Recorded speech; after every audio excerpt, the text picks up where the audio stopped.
Hey everyone, this is Jordan from Sleeklens.com. In this quick video, I'm going to demo the Forgotten Travel Lightroom presets that we just released last week, so you can kind of get a feel for what they do. So this collection has 20 presets that work in both Lightroom and Camera Raw.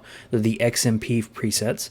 And so what you can do is apply these one-click all presets, and you'll be able to change your photos and kind of manipulate them however you want to. It can be a good starting space, or it can be a way of just doing one-click fixes to your images. So I'm going to demo these 4 photos down here. So the first one we have here is kind of a beach scene, but as you roll over, you can see the changes up here in the top right, or top left, I'm sorry, and you'll see the changes that can happen, and you'll also see a preview down here as well. So you can kind of roll over and kind of get a feel for the kind of look your images are going to have. So this is kind of like a beach bypass look. And you can kind of just roll in here and see which one you like. For this one, I want to have more of a faded look, so I like this one. So I'm going to go and click that one. But one thing I don't like on this particular image that doesn't suit me well is this little area down here. And that is basically just a graduated filter to kind of simulate a depth of field.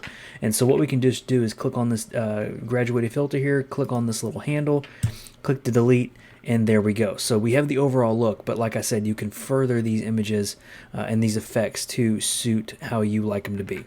So that is one. Again, it was one click and we're done with that one. So here's another one. We're going to just kind of roll over again and see which one works best for this image. And this is all personal preference, obviously. So some of these are going to look really, really good. Some of them you kind of might need to do a little bit of work to them. But for this one, again, it's more of a beach scene, so you kind of want to, have that kind of cool beach look to it. I actually kind of like one up here. I think I like this one here. It kind of fades out everything. Again, we have that depth of field effect. This is a really cool effect that we like to put on a lot of images to kind of give the focus to where it usually needs to be, and that's kind of like in the mid ground of the image. But again, this one, I like the effect, but I'm just going to take the exposure and drag that down just like that, so it kind of matches but still kind of blurs it a little bit. And you can actually even further the blur and drag this out to roughly around there, or you can shorten it up a little bit, however you want to do. So overall, I like that one. So you can see the before here. We just click done and see the before and after. Really cool effects, really beachy effects. So here's another beach scene, and this one's kind of a cool one, especially for those portrait photographers out there. You can actually get a really cool effect here. So that one's a really cool one. This is one I've actually used for a lot of personal work to really get that nice orange and blue, or a lot of people call it orange and teal look. It can be a little much. If you want to back that down, you certainly can.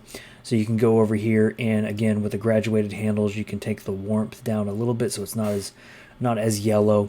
And then you can also go to this one, not as blue. You can warm it up a little bit. And you're really just manipulating it to suit how you want it to be, but the overall effect is there in camera. And so the last one we're going to work on here is this kind of mountain scene. And again, these don't just work for beach photos. Obviously, we wanted to throw a couple in there that you really can get some cool effects in, some more that play with the greens in your image. So we have a couple here. This is one of my favorites. Again, high ground. It's a really cool effect, really warms everything up, but also gives you really cool effects starting out. So we're going to go look at the before and after here. You can see it really warms everything up, takes a lot of the greens and really bumps them up a little bit, and just overall really cool effects. So again, that is the Forgotten Travel Lightroom preset collection. 20 presets included. You can head on over to sleeklens.com and check it out. Link in the description down below as well. So thank you guys for joining me in this preview, or the review, of the Forgotten Travel Lightroom collection, and we'll see you in the next one.